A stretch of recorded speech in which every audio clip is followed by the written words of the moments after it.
3 table spoon எண்ணெய் வச்சுருக்கேன். 5 பல்லு பூண்டை நறுக்கி சேர்த்துக்கிறேன். சின்ன பூண்டாக இருந்தால் முழுசாக சேர்த்துக்கோங்க. சின்ன வெங்காயம் 10 உருக்கி சேர்த்துக்கோங்க. ஒரு பெரிய சைஸ் தக்காளி அரைச்சி சேர்த்துக்கோங்க. எல்லாத்தையும் நல்லா வதக்கிடுங்க. 3 காஞ்ச மிளகா நறுக்கி சேர்த்துருக்கேன். 1 டீஸ்பூன் சீரகம், 3 டேபிள் ஸ்பூன் தேங்காய், ஒரு பெரிய நெல்லிக்காய் அளவுக்கு புளி. எல்லாத்தையும் நல்லா வதக்கிட்டு ரூம் டெம்பரேச்சர் வந்தோடனே மிக்சர் ஜாரில் சேர்த்து கொஞ்சமாக தண்ணி விட்டு பேஸ்ட்டாக அரைச்சிக்க போகும். கடுகு 1/2 டீஸ்பூன், வெந்தயம் 1/4 டீஸ்பூன், சீரகம் 1/4 டீஸ்பூன், உளுந்து 1/4 டீஸ்பூன். நல்லா பொரிஞ்சிடுச்சு. சின்ன வெங்காயம் 5 கட் பண்ணி சேர்த்துக்கிறேன். பெரிய வெங்காயம் பாதி சேர்த்துக்கிறேன். 6 கத்திரிக்காய் கட் பண்ணி சேர்த்துக்கிறேன்.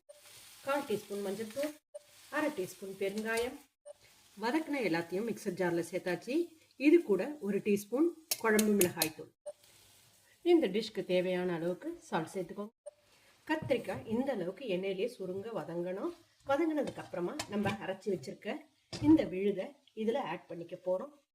இந்த கலவையை சேர்த்து கத்திரிக்காயில் நல்லா ஒரு 2 நிமிஷம் பக்கம் வதக்கி விட்டுக்கோங்க. கொஞ்சமாக மிக்சர் ஜார் அளந்து தண்ணி சேர்த்துக்க போகிறோம். சின்ன டம்ளரால் 3 டம்ளர் தண்ணி சேர்த்துருக்கேன். உங்களுக்கு குழம்பு திக்காக வேணும்னா குறைச்சி சேர்த்துக்கோங்க.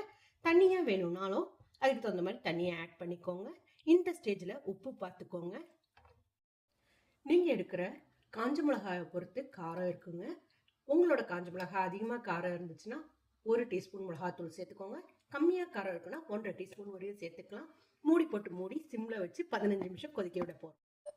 எண்ணெய் பிரிஞ்சு வரணும். கொஞ்சமாக கொத்தமல்லி தழை தூவி நம்மளோட அரைச்சி விட்ட வேலூர் கத்திரிக்காய் காரக்குழம்பு ரெடி ஆயிடுச்சு. ரொம்ப சிம்பிள் தாங்க, ஆனால் டேஸ்ட் ரொம்ப சூப்பராக இருக்கும்.